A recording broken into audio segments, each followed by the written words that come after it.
Hola amigos, it's Will here at Will's Custom Figures coming at you today with a big bad breakdown of one of my favourite villains of all time from the Marvel Universe, the Grim Reaper. So please guys sit back, relax while I talk you through why and how I made this and everything else in between. So first things first, you can probably see scale wise, a little bit bigger than your standard Marvel Legends. Here is Zombie Cap. Absolutely love this guy. But yeah, back from the dead. I'm going to move him out of the way in a minute. And here is the Select Thanos. I like to display these guys together because anything deathly, evil and grim, I think fits in well with the Grim Reaper. So I'm going to move these guys out of the way. If anyone wants to do a bit of a size comparison there, you can probably see there.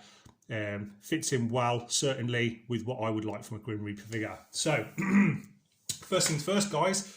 Let's talk to you about why. I've got a good friend of mine, Scott. He sent me the Grim Reaper. He came out, Grim Reaper did, way before I started collecting Marvel Legends figures. So for me, bit of a grail. Got him. Quite disappointed. Yeah, got all these spare parts all around here.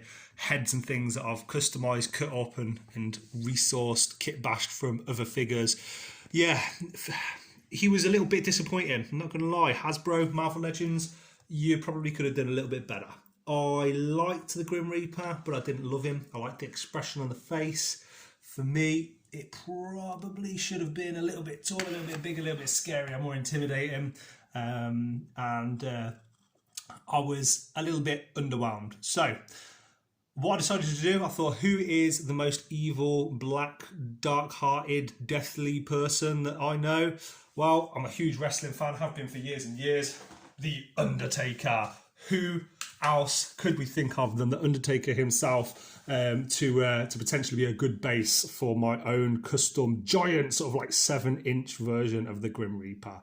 So as you can see, Undertaker base here. The whole thing was black already. Snipped the arm here. I did a resin cast and sold the original Grim Reaper. So then it meant that I could use, a silicon cast. It meant I could then use a resin cast to do the sickle that he has. Did the same thing with the head, but these little prongs didn't come out very well. But the good thing about using silicone, it kept a ball joint on it. So as you can see, pretty good articulation. He moves around well. I'm not going to over move him because I don't want to damage any of the paintwork.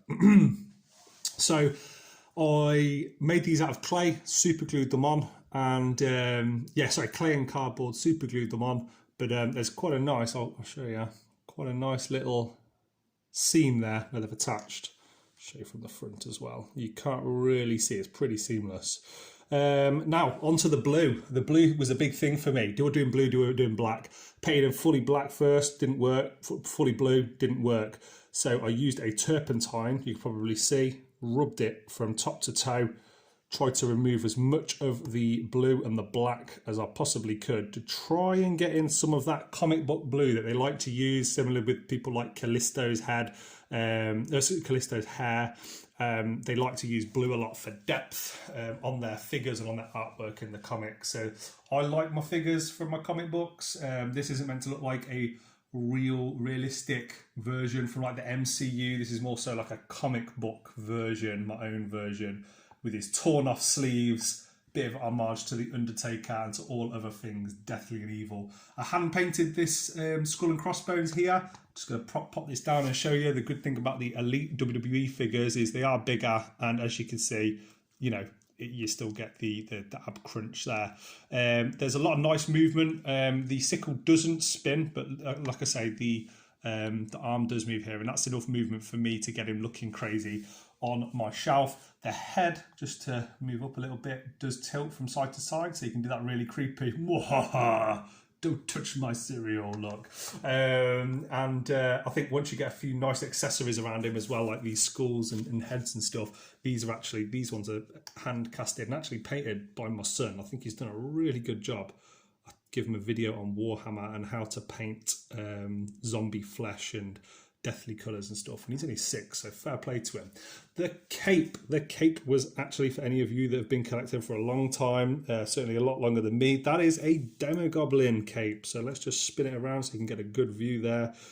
with my version of the Grim Reaper, he is definitely going to have a torn up and worn cape. I want it to look like it's something that he's literally dragged out of hell and, fought through hordes of zombies and creatures and heroes and whatnot to get that cape.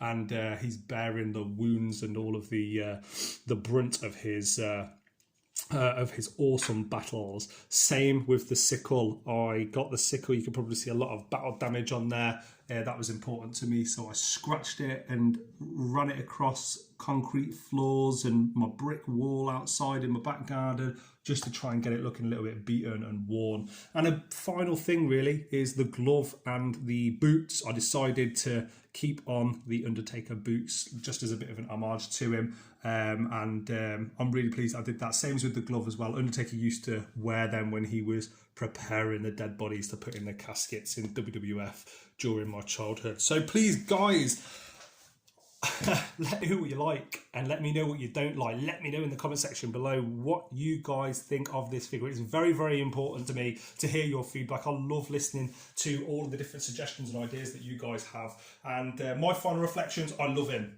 Standing in next to this bad boy. There he is. Standing next to this bad boy. Bam, there he is. I couldn't be happier. I'm really, really happy with my Grim Reaper. So guys, thanks for tuning in. I really appreciate it. Follow me on Instagram, Facebook, YouTube as well. And let me know if you've got any questions or any feedback. And guys, until next time, from myself and from the grimmest of all the Reapers, Grim Reaper, peace.